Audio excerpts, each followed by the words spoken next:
nasimulan. Bakit ako na-involve dito sa tungkol sa mga issue sa tungkol sa mga coconut farmers? Ito po, itong inyong industriya, itong mga nagsasaka ng nyo, lahat po kayo, alam ko ang hangarin ng aking ama. Nung binuo niya at dahan-dahan nang ilinagay lahat ng mga iba't ibang aspeto sa coconut farmers para pagandahin na at palaguhin ang industriya ng niyog. At kagaya ng naipaliwanag, lahat ng mga iba't ibang bagay na pangangailangan para pagandahin ang industriya ng niyog ay ito nga ay kanyang ginawa. Hanggang gumawa na tayo ng bangko, gumawa ng levy fund, gumawa ng meron tayo sa simula pa lang. Ngunit hindi natapos ang kanyang gustong gawin. Hindi natapos dahil nung nagbago ang pamahalaan noong 1986, ay hindi na tinuloy ang plano para sa mga coconut farmers, para sa coconut industry. At napabayaan na lang ang industriya, napabayaan na lang ang mga magsasaka na magsarili at sarili, tama-tama, para sa mga nagsasaka ng sariling sikap, sariling kayon. At hindi sinusuportahan ng ating pamahalaan. Kaya yun ang aming pangamba na ito ay magiging tuluyan na ganyan. Ngunit nagsimula itong usapan namin, ako ng inyong mga leader. Dahil nagsimula dahil meron tayong nakuha na paghusga ng Supreme Court na sinasabi na ang gobyerno nga ang may-ari ng Coco Levy Fund. Ngunit, kagaya ng ipiniwanag ni Kachar, hindi pangkaraniwan na ang pag-aari ng gobyerno sa Coco Levy Fund. Ang kanilang salitang ginamit, it is a trust ownership. Ibig sabihin, ang trust ownership, ibig sabihin, hindi nasa gobyerno na gamitin para kahit anong bagay na nais nilang gamitin. Kailangan maliwanag na maliwanag ay sila lang ay custodian. Sila lang ang nagsisigurado na hindi mawaldas ang kwarta niyan at nagsisiguro na yung pera yan ay gagamitin para sa industriya, para sa mga nagsasaka ng niyog. Ibig sabihin, ang Coco Levy Fund hindi pwedeng gamitin para maglagay ng nasada. Hindi pwedeng gamitin para magtayo ng building, para magtayo ng power plant. Hindi po pwede yun. Kailangan dahil it is only held in trust. Dahil ang pag-aari nito ay nanggaling sa ating mga magsasaka. At hindi, yun nga, kailangan yung fund na yan ay gagamitin sa kapakanan ng industriya ng mga nagsasaka. Kaya nabigyan tayo ng lakas na loob at sinasabi natin, baka simula na, masisimula na natin at naitutuloy na natin yung nasimulaan noon. At itong pondong ito ay magagamit na para pagandahin ang industriya. Ngunit, ito na, ang nangyayari sa kasalukuyan ay ang ating mga economic managers. Dahil ka naman, hindi ka magpatataka, 200 billion pesos na ang laki. Kung pagsasama-sama natin, lahat ng mga account, lahat ng mga ibang asset, lahat ng mga cash, 200 billion. Kaya naman natin, pagka meron 200 billion na pondo, na hindi ginagamit, na hindi masyadong naunawaan kung paano gagamitin, ay siyempre pag-iimpirisan na yan ng kung sino-sino sa pamahalaan. Ganyan na nga ang nangyari. Kaya ang gusto nilang gawin ay ang pinansin lang nila doon sa Supreme Court decision ay yung judgment, yes, it is owned by the government. Hindi na nila kinilala, hindi na nila pinansin yung definition of trust ownership. Kaya naman sabi ng Supreme Court, ay sa gobyerno yan, nilagay na natin sa Treasury. Pero nung itinanong ng inyong mga leader, saan niya magamitin yan? Nilalagay sa Treasury. Binigyan niya kayo ng roadmap. Ngunit yung roadmap ay parang hindi ganong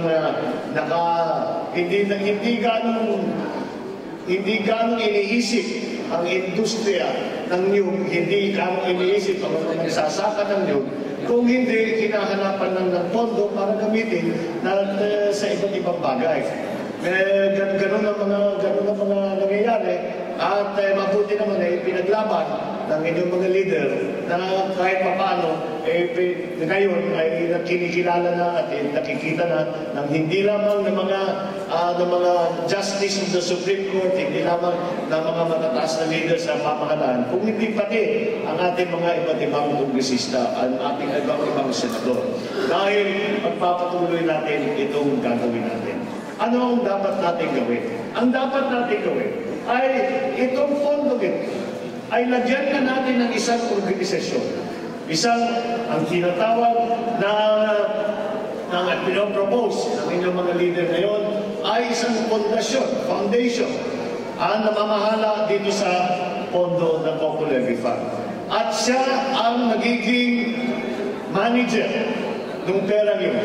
At siya ang maglalagay ng perang yun sa mga iba't ibang aspeto para pagpatulong na sa industriya ng niyog. Kaya naman maliwanag na maliwanag ang pagsabi sa atin ni Kayafre kung ano sa palagay ninyo ang dapat gamitin, saan dapat gamitin ang pondo ng Coco Levy Fund.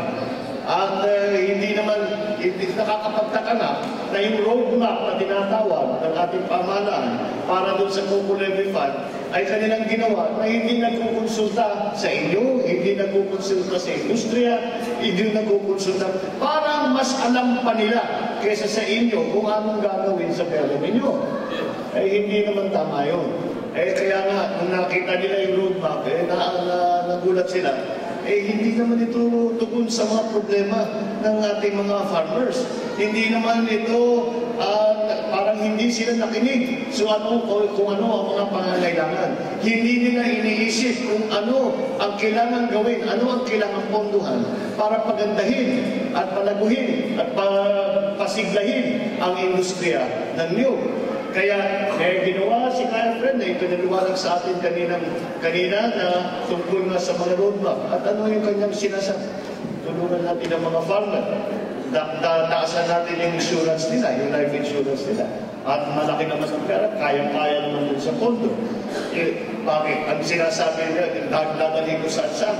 Ito ba ang kinukuha nila, control dito sa Coconut Levy Fund para sa sarili nila? Hindi. Para magtayo para tumulong na sa mga magsasaka. Para magtayo ng isang research institute para sa inyo. Dahil hindi naman natin pwede pabayaan na. Alam naman natin sa agrikultura, yung research and development ay napaka-importante. Hindi lamang para malaman kung ano ang mga mas maganda, mas bago na hybrid na pwedeng dalhin sa Pilipinas, pwedeng gawin na bagay sa Pilipinas, kundi pati ang mga planting techniques, pati yung pag-process ay kailangan natin pag-aralan ng mabuti yan. Para yung valor ng niyog ay walang nasasayang. Noon tayo, ang iniisip lang natin pag sinasabing coconut industry, copra lang natin iniisip. Ngayon, nababalitaan siguro ninyo na sa buong mundo ay nakikilala na ang coconut ay napakaraming gamit. At kung tutusin ninyo, yung produkto ng niyog, walang kailangan itapon sa produkto nyo. Gayon meron na virgin coconut oil, coconut milk, pati yung meron pati, pagka pinutol mo, pag matanda na yung niyog, pwedeng coco lumber, pwedeng marami talaga, wala kang itatapon na kahit ano sa pagsasaka ng niyog. Kaya napakagandang produkto. Tayo naman sa Pilipinas ay sinerte naman tayo, napakapalad natin, na halos perfect ang mga planting conditions, ang agricultural conditions para sa niyog. Paano natin masasabi yun? Hindi man natin inaalagaan, tumutubo pa rin ang niyog ng mga mag-isa. Dahil pati yung ating lupa, pati yung ating weather, yung ating panahon, yung ulan, yung araw, tamang-tama para sa inyo. Kaya naman dapat natin kilalanin ang biyaya na napunta sa Pilipinas. Kailangan natin kilalanin at gawin ang lahat para ang ating mga magsasaka ay may pagkakataon naman na magamit at magkaroon ng hanap buhay, ng magandang hanap buhay dahil dito sa industriya nito. Kaya kailangan natin ng R&D. Kailangan natin yung R&D para din pagtayo doon sa coconut processing, para matuto kung ano yung pinakamaganda, para yung tinatawag na value added, bago natin ibenta sa palengke, bago natin i-export. Pinakamataas lahat ng value added, hindi na yung processing sa ibang bansa. Yung processing dito sa Pilipinas, kung ano ang value added na inilalagay natin sa produkto ay maiiwan dito sa Pilipinas, maiiwan sa mga magsasaka. Kaya sa ngayon, palagay ko, isang pagkakataon dito para sa Pilipinas. Hindi lamang para sa coconut farmers, kung hindi sa agrikultura ng Pilipinas. Dahil sa aming pag-aaral tungkol sa agrikultura ng Pilipinas, masasabi natin ngayon na ito ay naghihingalo dahil wala tayong ginagawang investment sa ating mga farmers. Wala tayong ibinabalik sa ating mga magsasaka.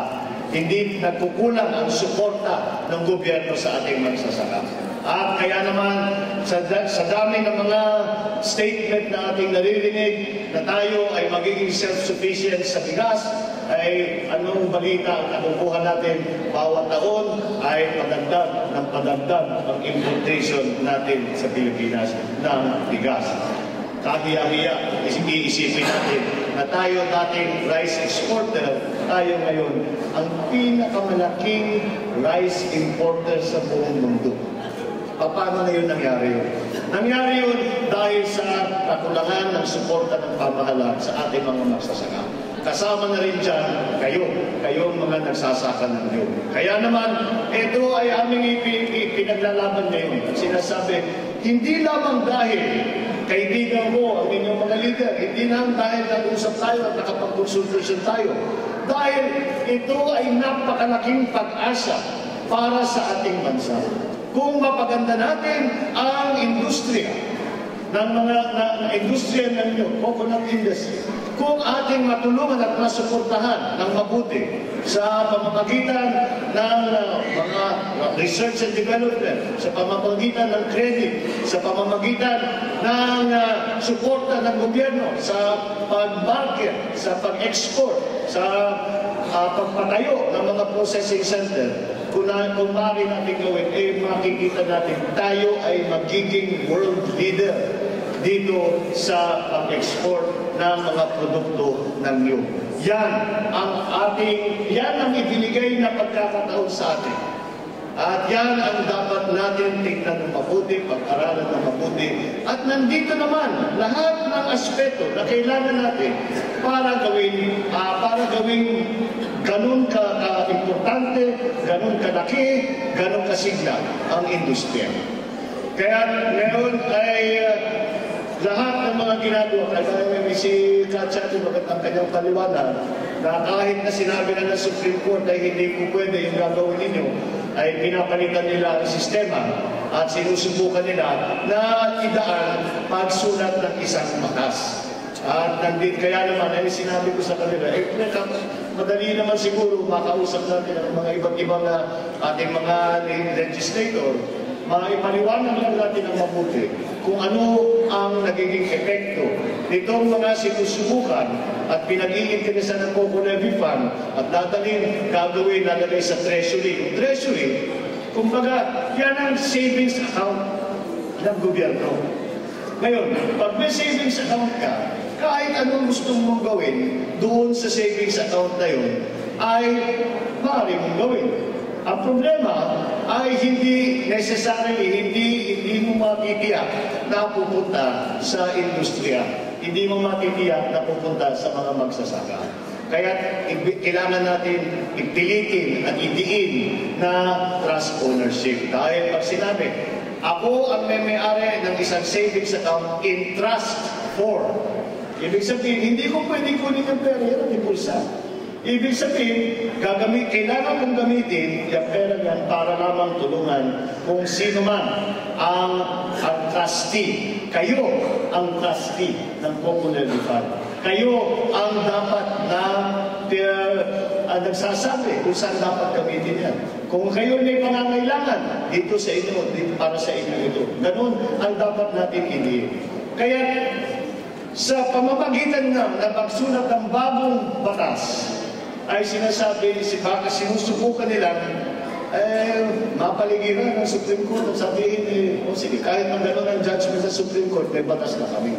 Kaya itinadaan ngayon at iminamadali sa House of Representatives at sa Senado. Kaya naman ay sinabi ko sa ating mga kaibigan, tayo naman ay susubok na gumawa ng paraan at makipag-usap sa ating mga kaibigan sa bawat kamara, sa House of Representatives at sa Senado, at para naman malaman nila kung anong mga pagkakataon, anong dapat gawin, anong nangyayari, anong sinusubukan gawin ng ating pamahalaan. Kaya naman, nandito ngayon, si Congressman Lagdameo. Dahil nagkataon lang, nag-dinner kami nung last week, napag-usapan namin ito. Sabi ko, may lumapit sa aking grupo at nagpapatulong.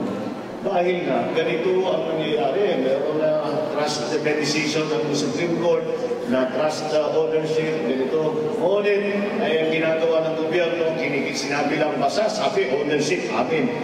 Kukunin na namin yung pera, gagamitin namin kung saan. Alam nyo, sa kanila, si Congressman Lagdameo, siguro industry, masasabi natin, nasa industrial farming sila. Dahil ang kanilang pamilya ay alam na ninyo, yung saging na nanggagaling sa Davao, sila yun. Kaya interesado siya sa lahat ng issue ng agrikultura, lalo na industrial agriculture. Dati naman sinasabi natin, hiwalay yung industriya at saka agrikultura. Ngayon, hindi na. Dahil ang mga produkto ng agrikultura ay ginagamit na rin sa industriya. At ipag pinalaki natin ang isang sektor ng agrikultura, ay tinatagil industrialize. Ibig sabihin, may mechanize, may high processing na, may R&D na, ay parang industriya na rin. Yun lamang, ang produkto ay agricultural products. Kaya sinasabi ko, tulungan mo ako. Tulungan mo ako sa Kongreso, usapin mo ang ating mga kaibigan dyan, at ipaliwanag natin. Kaya dahan-dahan may gumagawa tayo ng consensus sa both houses of Congress, House of Representatives, sa Senado. Dahan-dahan natin pag-iisahin yan. At siguro, pagkada dumating ang panahon, ay kailangan imbitahin natin sila. At kayong magpaliwanag sa kanila kung ano yung inyong mga dinadaig, kung ano man ang inyong pangangailangan, kung ano sa palagay ninyong dapat gawin sa ating kinabukasan, para sa kinabukasan ng ating industriya, ng ating mga magsasaka. Kaya, alam niyo po, para sa akin, hindi lang ito ay hindi ko ang aking pag-iisip, ay hindi lamang para sa industriya, hindi lamang para tulungan ang ating mga magsasaka. Bagamat yun ay napaka-importante, yun ang mga dapat natin i-prioritize. Ngunit hindi lamang yun, dahil ito sa palagay ko ay maaaring magiging pag-asa ng agrikultura ng Pilipinas. Ito ay dapat natin kilalanin ng biyaya. Biyaya ng Diyos na ibinigay sa Pilipinas. At dapat naman tayo bilang nagmamahal at nagmamahal sa ating Diyos ay dapat natin kilalanin ang kanyang ibinibigay sa atin para kaya naman ay hindi natin basta sasayangin at iwawaldas ang mga pagkakataon na ito. Kaya naman po, nung una namin pinag-uusapan ito ng inyong mga leader, sina Fred, sina Charlie, sina Pepe, at nag-uusap kami nung pinagawa nila sa akin itong issue ito, sabi ko, kausapin ko inyong mga membro para naman mapag-usapan kung ano ang maaaring gawin, ano ang dapat gawin. Kaya ako ngayon siguro ay ang aking sadya rin dito. Kaya ako ay nagpunta at makipagkonsulta sa inyong lahat ay para din magpresenta sa inyo na kung inyo'y mamarapatin ay ako ang magsasalita para sa inyo. Ako ang mag-representa para sa inyo. At kung kailangan man, ako ang lalaban para sa inyo at para tiyakin na inyong karapatan ay hindi nasasagapan at ang kabubuti ng industriya ay naging priority sa ating pamahalaan. Kaya huwag natin sa magandang pagkakataon ito.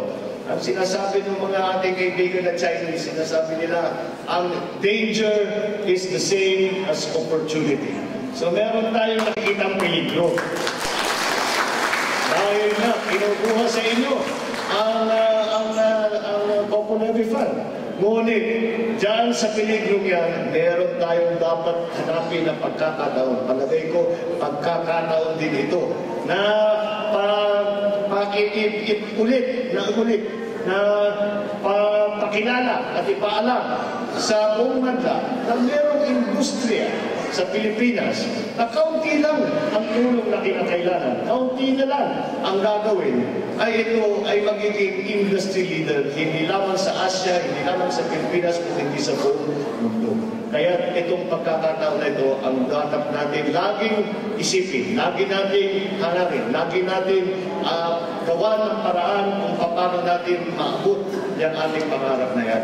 Kaya ito po ay siguro simula sa ating pagsasama dito sa ipaglalaban na natin na sa industriya, sa mga magsasaka. At kami po ay nandito para tulungan kayo. Kami po ay nandito, ako po ay nandito para magserbisyo sa inyo sa mga usapan sa pamahalaan. Kaya hinihingi ko sa inyo ang panahon na mabigay nyo sa akin para makapag-usap tayo, makapag-ugnay tayo, malaman ko at maging maliwanag. Dahil nga ay ang industriya ng nyug ay hindi lamang sa Tagalog, hindi lamang sa Luzon, kundi nakakalat sa buong Pilipinas.